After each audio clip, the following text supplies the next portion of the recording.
morning, New Hope. My name is Kelly. I'm your online campus director, and I'm excited to be here with you for this Daily Hope.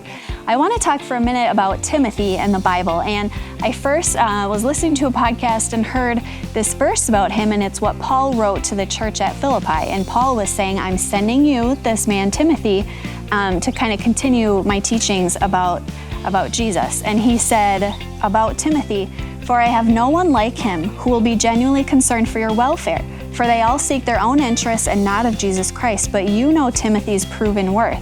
And so Paul says he has no one like him who's genuinely concerned for your welfare. And I thought, wow, what a great thing to have said about you by Paul, you know? And so I'm looking more at Timothy, and it's like, he was not that amazing on the outside. Paul is speaking so highly of him, but when you look at his life, I mean, just a couple of things is one, that he came from kind of a rough background. He had a Jewish mother who was a believer, but his father was a Greek who was not a believer, and we don't hear about his dad anymore in the Bible. He had health issues. Paul told him pretty much, don't forget to drink your wine for the sake of your stomach and frequent ailments. Okay, so he had health problems.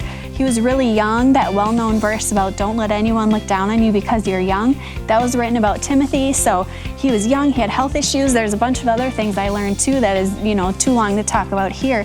But I think the point is that, and we see this with the life of the disciples too, it's like he uses people who are really hot messes. And so I think if you're watching this and you feel very unworthy to be a disciple of Christ and to represent him, you should look at who he calls, who he called and who Paul is sending to represent the gospel of Jesus Christ in the word also. And so I just have down here that he uses people who are willing and people who are available. And so I think if you have in your mind that you can't be used, pray about it and turn that off and just pray and see how God can use you, use your past hot mess, to spread his gospel today and now. So we're going to take a minute and we'll pray with each other. God, I thank you so much for these passages. I thank you for Paul and his words about Timothy, that he has no one like him.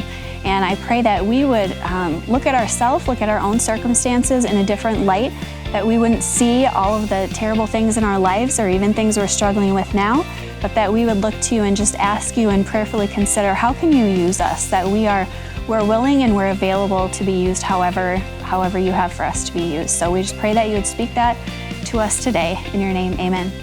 All right, New Hope, we'll see you tomorrow.